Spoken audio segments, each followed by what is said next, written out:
everyone! Good day! So for today's video, I'm gonna share with you kung paano nga ba tayo kikita dito kay Chata app. So, without further ado, let's start! Ano po?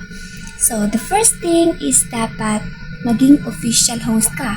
Para maging official host kay Chata, dapat hindi ka pa user or wala ka pang application, and then mag-inquire ka sa mga agency para mag-apply as a matchmaker or host, o kaya kung baguhan ka pa lang, so you can message me and I will teach you kung paano maging host or matchmaker dito kay Chata app.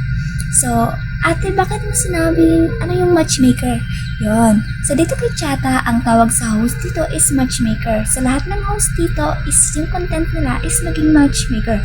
So, paano maging matchmaker? Ano yung matchmaker? So, as a matchmaker dito kay Chata, ang goal mo is mag-match ng dalawang couple na babae at lalaki. So, you need to help them na magkakilala sa isa't isa.